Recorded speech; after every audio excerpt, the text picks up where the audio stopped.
Hey mga brods, mabalita nga tayo dito sa SMB. Alam ko na balita na rin natin ito na gusto na lang kunin na ito pong si Jabari Bird. Yes, ito nga yung dating player ng Boston Celtics mga kabrods.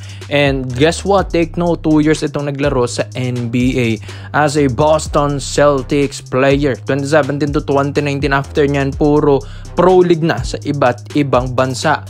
And kung fan din kayo ng Magnolia, yes, naglaro na ito sa Magnolia. Diba mga kabrods, balita ko na nga. At ito, huli na niyang pinaglaruan yung Taipei Phibun Braves sa Taiwan.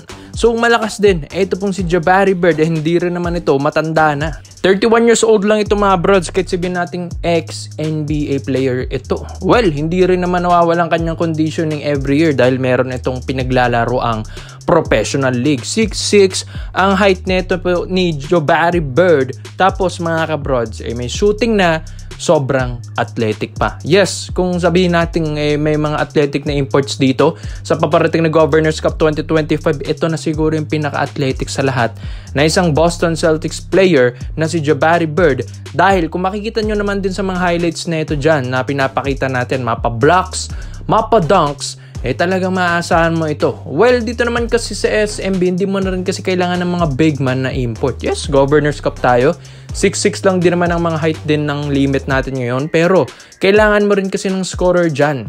Kung scorer lang or scoring lang ang pag-uusapan, lagay mo na. Ito pong si Jabari Bird sa listahan dahil ito nga ay kasalukuyang nag-champion dyan sa Malaysia sa MBL ngayong 2025 lang mga brods dyan sa Taipei Phibun Braves na pinaglalaroan niya. Tapos siya pa ang tinanghal na MBL Finals MVP. Yes, mga brods, 2025 yan. Kaya ano pa bang hihingilin mo? Yung mga import na matagal nang hindi naglaro or itong import na fresh pa, kaka-champion lang sa Malaysia at siya pa yung Finals MVP doon. So malakas talaga at may papatunayan na ito pong NBA player na ito dito sa SMB. Kaya sa lahat-lahat ng mga pwedeng kunin ng SMB, ito na siguro yung tatagal sa kanila. Dahil diba every season, nakakailang imports ang SMB. 3, 4, 5 mga kabrods, isang season lang yan. Dahil hindi nga sila mapakali dahil kapag yung import naman ay puro talo, papalitan agad. Kailangan din nilang basahin yung import, palaruin ng maayos at ito, i-maximize mo yung talent niya. Kaya ito pong si Jabari Bird, wala ka nang hihingilin dito. So, kung sa Malaysia nga nakapag-champion siya, why not dito sa PBA, isa ring Asian League dito sa ating bansa na kaya rin niyang pag-championin na ito pong SMB. Sabi nga nila, jackpot ng SMB.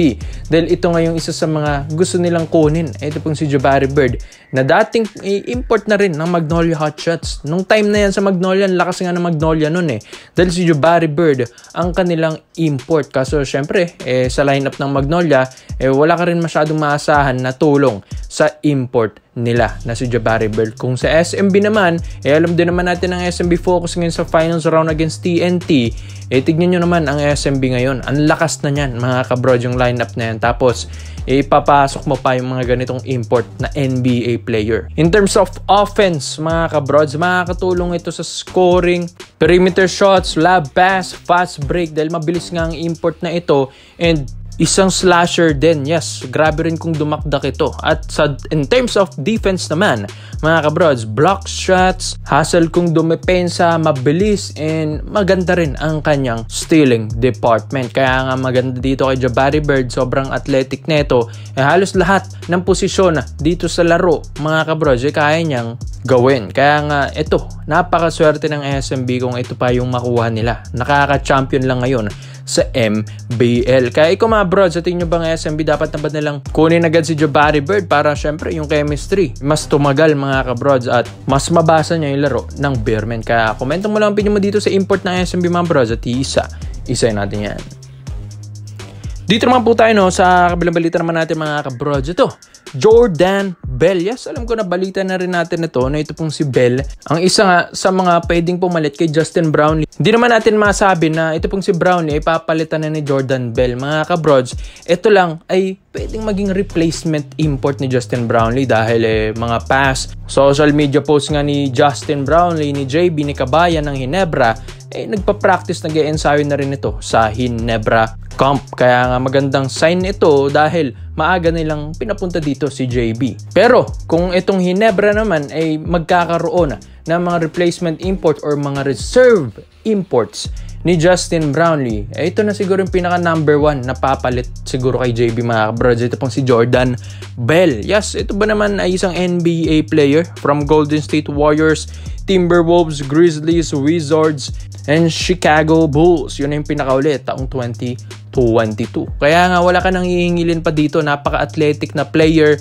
high flyer, 6'7" ang listed height sa NBA, pero ito, ulitin ko na naman, pag sumusukat kasi ng height sa NBA mga kabrods, mayroon kasi silang sapatos, kaya nadadagdagan ang height ng mga players doon. Imbis na 6'6", nagiging 6'7" sila, while sa PBA, walang sapatos, kaya considered as 6'6". Ito pong si Jordan Bell dito sa ating paparating na Governors Cup 2025. So, pasok siya. Kaya nga dami nagtataka bakit may mga 6'7" na nakakalusot mga bro. Siyempre, iba-iba naman ang sukatan sa iba't ibang liga. Kaya ito pong si Jordan Bell ay isa sa mga deserving na pumalit dyan sa spot ni Justin Brownlee mga kabrod. In terms of athleticism, meron siya. Mas athletic siya kay JB. Pero mas shooter nga lang si Brownlee at scorer si JB. Kaya nga itong si Jordan Bell naman, ang specialty kasi nito ay paint talaga mga kabrods. Pwede mong i-lob pass, pwede mong i-alley-oop pass ito. May shooting din kahit papano. Tapos slasher rin mga kabrods. Grabe rin kung dumakdak. Ito pong NBA player na ito. Tapos isa pa, yung defense naman. Yes, in terms of defense, napakalaking tulong nito ni Jordan Bell. Di naman against tayo kay Justin Brownlee, pero hindi hamak na mas magandang depensa nito kay Brownlee mga brods. Di ba nga sabi nila defense wins championship. Pagdating naman sa edad, napakabata kasi nito. Kay Justin Brownlee, 6 years ang agwat nila. Si JB, 36 na yun. Etong si Jordan Bell, 30 years old lang mga brods. Diba? Diyan yung nagsisimula yung mga edad na peak na ng kanilang prime. Yes, 30 years old. Kaya ito pong si Jordan Bell ngayon, nakasulukuyang naglalaro sa Indiana Mad Ants. Ang ganda ng pinapakita niya doon mga kabrods. Kumbaga, every year nag-i-improve at nag-i-improve. Ito pong manlalaro na ito. Kaya kung ito yung kukunin ng Ginebra, may chance pa sila na makakuha ng kampyonato if ever man napapalitan nila si Justin Brownlee. Kaya mga kabrods, alam natin na ang Ginebra babawi at babawi yan dahil di ba nga nalaglag sila ng SMB ngayong semis. Syempre yung focus at goal nila ngayon yung Governors Cup 2025 na. Ganyan lang, move on, practice and recruit. Tapos isipin mo kung ano yung pwedeng ma-improve dito sa iyong koponan para magkaroon ng kampyonato ulit. Kaya gustong kunin ito ng Ginebra mga kabrods. Ito pong kampyonato ngayong Governors Cup, kaya haabangan natin dahil pinag-iisipan nila maraming mga local players dito na ititrade ng Ginebra at mas nga sa import department pinag-iisipan nila why not mag-try sila ng iba over Justin Brownlee dahil 2 years na nga rin hindi nakakapag-champion si Brownlee sa Ginebra. Sign of aging na ba ito? Or mas okay na mas batang import NBA player pa at subok na NBA champion taong 2018 sa Golden State Warriors. Kaya komento mo lang ang opinion mo dito mga brods kay Jordan Bell at isay natin yan. Salamat po sa panonood mga brods. This is Kings Basketball. Yun lang. I'm out.